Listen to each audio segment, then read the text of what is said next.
भाइयों और बहनों नमस्कार। आज मैं लेकर आया हूँ अपने उपन्यास माँ जोगणिया का भाग 12।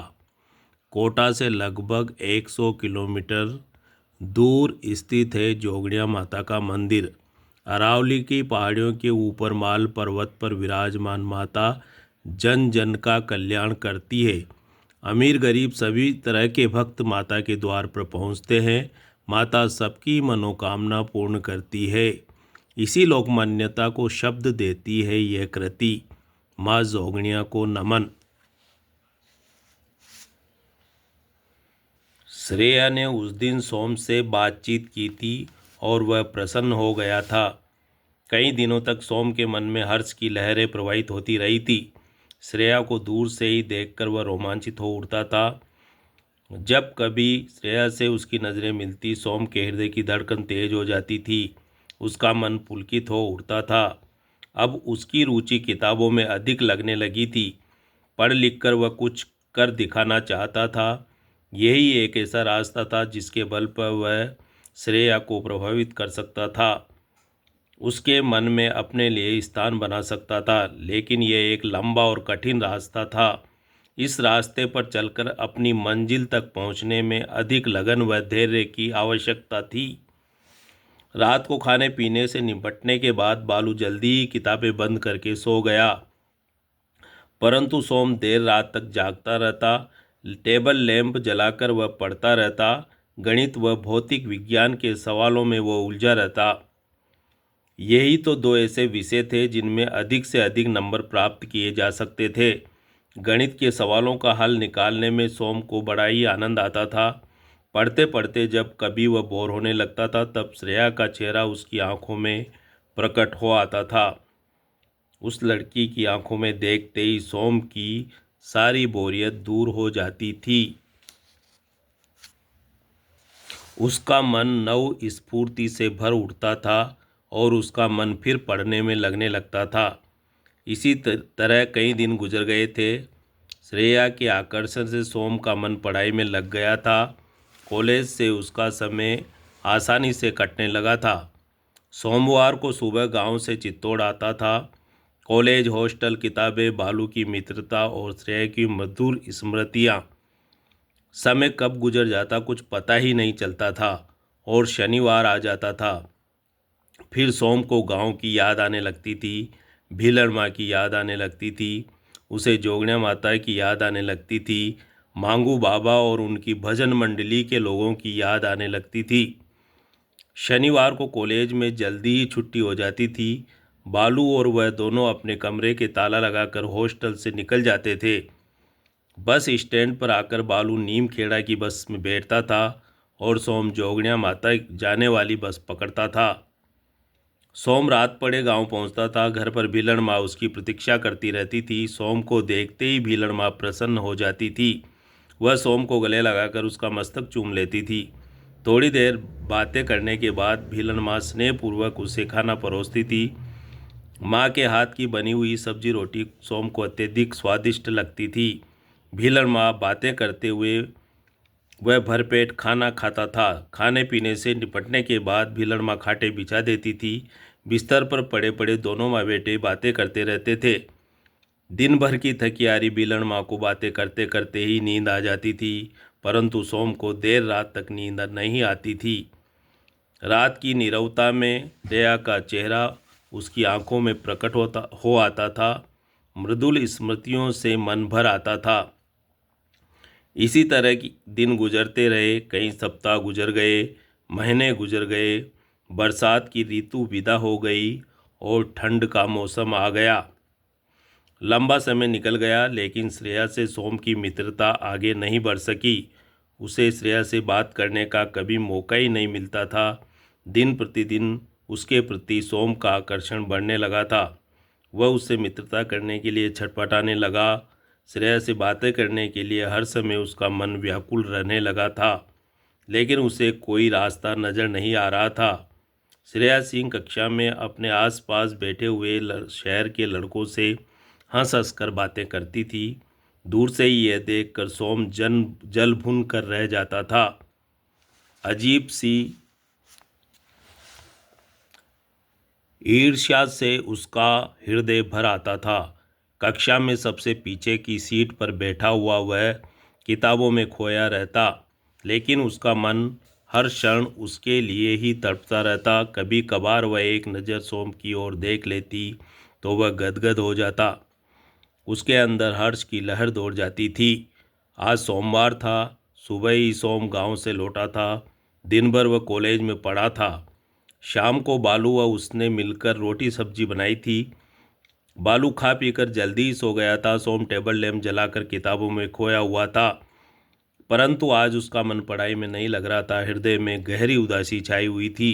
संभवतः इसके दो प्रमुख कारण थे। एक तो यह था कि वह भिलन माँ से बिछुड़कर दूर चला आया था, और दूसरा कारण यह था कि आज कक्षा में श्रेया ने उसकी ओर आंख उठाकर भी नहीं देखा था, जिसके लिए वह हर क्षण तड़पता रहता था। उसकी यह बेरुखी देखकर सोम के मन में मायूसी छा गई थी। कक्षा में कितने ही बार उसने उसकी आंखों में देखने का प्रयास किया था, लेकिन श्रेया ने उसकी ओर ध्यान ही नहीं दिया था। आधी रात हो चुकी थी। हॉस्टल में चारों तरफ सन्नाटा छा गया था। बालू गहरी नींद में सोया हुआ था। सोम की आंखों में बार बार श्रेया का चेहरा प्रकट होता था।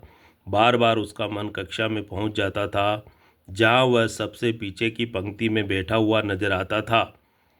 सबसे आगे की पंक्ति में वह छात्राओं के बीच में बैठी हुई थी। वह हंस हंस कर सभी अपनी सहेलियों से बातें कर रही थी, और कभी पीछे की पंक्ति में बैठे हुए शहर के लड़कों से बातें कर रही थी। संजय, सुरेंद्र, उपेंद्र व मोहित चारों छात्राओं के पीछे की पंक्ति में बैठते हैं। दिन भर वे लड़कियों से मजाक करते रहते हैं, हंस हंस कर बातें करते रहते हैं। चारों ही बड़े बाप की बिगड़ेल औलादे हैं। संजय शहर के धनी सेठ का बेटा है, उपेंद्र मजिस्ट्रेट का बेटा है, और मोहित के पिता शहर के 3 पेट्रोल पंप के मालिक हैं। सोम को इन लड़कों की हरकतें अच्छी नहीं लगती हैं। जब भी ये श्रेया से बातें करते हैं, सोम का खून खौल उठता है। अजीब सी पीड़ा से वह छटपटाने लगता है। पूरी कक्षा के लड़के श्रेया सिंह से बातें करने के लिए तरसते हैं। अपनी बातों व हरकतों से सभी उसे प्रभावित करने का प्रयास करते हैं। सोम भी श्रेया को प्रभावित करना चाहता है। उसके मन में अपने लिए जगह बनाना चाहता है, लेकिन वह अधिक गरीब है। उसके कपड़े व पैरों के जूते फटे रहते हैं। सभी उसे जंगली समझते हैं। शायद श्रेया सिंह भी उसे तुच्छ समझती है, इसलिए वह उस पर ध्यान नहीं देती है। सोम इसी तरह के विचारों में डूबा हुआ था। रात के 2 बज गए थे, परंतु सोम के मन की उलझन कम नहीं पड़ रही थी। सहसा एक विचार उसके मन में आ गया और उसकी आंखें चमक उठी। एक दृढ़ निश्चय करके सोम ने टेबल लैंप बुझा दिया। अपने तख्ते पर आकर वह लेट गया। थोड़ी देर में उसे नींद आ गई। सुबह सोम जल्दी तैयार होकर हॉस्टल से निकल गया। तेज कदमों से चलता हुआ वह चेतक चौराहे पर पहुंच गया। गणेश टी स्टॉल पर खड़े होकर उसने एक कप चाय पी। फिर वह कॉलेज के गेट पर आ खड़ा हुआ। थोड़ी ही देर बाद लाल रंग की लंबी होंडा कार गेट पर आकर रुकी। कार में आगे की सीट पर बैठा हुआ गार्ड फुर्ती से नीचे उतरा। उसने लपक कर कार के पीछे का गेट खोला। दूसरे ही क्षण श्रेया कार में से नीचे उतरी। काले रंग की जीन्स, गुलाबी रंग का कुर्ता, सिर के लहराते हुए रेशमी बाल और कंधे पर लटका हुआ किताबों का बैग। श्रेया को देखकर सोम रोमांचित हो उठा। उसे देखकर प्रसन्नता से उसका मन भर आया। श्रेया के पीछे ही वह भी कॉलेज के गेट में प्रवेश कर गया। तेज कदमों से चलता हुआ सोम ऊपर कक्षा में पहुंच गया। अभी कुछ ही छात्र छात्राएं कक्षा में उपस्थित हुए थे। अधिकांश सीटें खाली पड़ी थी। आज सोम पीछे की पंक्ति में नहीं बैठा। धीरे धीरे वे आगे बढ़ा और छात्राओं की पीछे वाली पंक्ति में आ बैठा। उसने गणित की किताब निकाली और पढ़ने लगा। घंटी बजते ही कक्षा में छात्र छात्राओं की संख्या बढ़ने लगी। लड़के लड़कियां आकर अपनी सीटों पर बैठने लगे, बातें करने लगे। शोरगुल बढ़ने लगा। सोम की नज़रें पुस्तक में गड़ी थी, लेकिन उसका ध्यान कहीं और जगह लगा था, और चोर नज़रों से वह बार बार आगे की पंक्ति में श्रेया की सीट को देख रहा था। उसके कान सतर्क होकर श्रेया की आवाज़ की आहट ले रहे थे। कुछ क्षणों बाद ही अपनी सहेलियों के साथ श्रेया ने कक्षा में प्रवेश किया। आगे आकर सब लड़कियां अपनी अपनी सीटों पर बैठ गई। सोम की नज़रें किताबों में गड़ी रही। सिर उठाकर वह श्रेया की ओर देखने की हिम्मत नहीं कर सका, लेकिन उसे लगा कि श्रेया ने नज़रें घुमाकर एक दो बार उसे देखा है।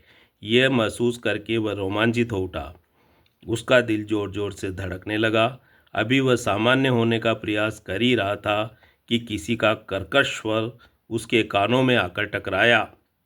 ए भील, चल उठ यहाँ से। सोम ने नज़रें उठाकर पीछे देखा। इस पंक्ति में बैठने वाले शहर के 3-4 लड़के वहाँ खड़े थे। क्रोध में तमतमाते हुए संजय उस पर फिर गरजा। यूं क्या आंखें फाड़ कर देख रहा है? मेरी बात समझ में नहीं आई है क्या तुझे? संजय की ऊंची आवाज़ को सुनकर कक्षा में सन्नाटा छा गया। सारे लड़के लड़कियां सोम को घूरने लगे। अपना अपमान होते हुए देखकर सोम के अंदर क्रोध फूट पड़ा। मैं नहीं उठूंगा यहाँ से। यह सुनते ही शहर के तीनों लड़के सोम पर टूट पड़े। संजय ने टेबल पर पड़ा हुआ उसका किताबों का बैग उठाकर पीछे फेंक दिया। फर्श पर कापी किताबें बिखर गई। उपेंद्र व मोहित ने सोम को खींच लिया और पीछे की ओर जोर से धक्का मार दिया। सोम फर्श पर बिखरी हुई अपनी कॉपी किताबों पर जा गिरा। यह देखकर पूरी कक्षा जोर से हंस पड़ी। श्रेया को भी सोम ने अपने ऊपर हंसते हुए देखा तो वह सन्न रह गया। अपनी किताबें समेटकर वह चुपचाप सबसे पीछे की पंक्ति में जाकर बैठ गया। तो भाइयों और बहनों, ये था माँ जोगड़ियाँ का भाग 12। इसी तरह अगला भाग लेकर मैं फिर शीघ्र ही आपके बीच हाजिर होऊंगा। धन्यवाद।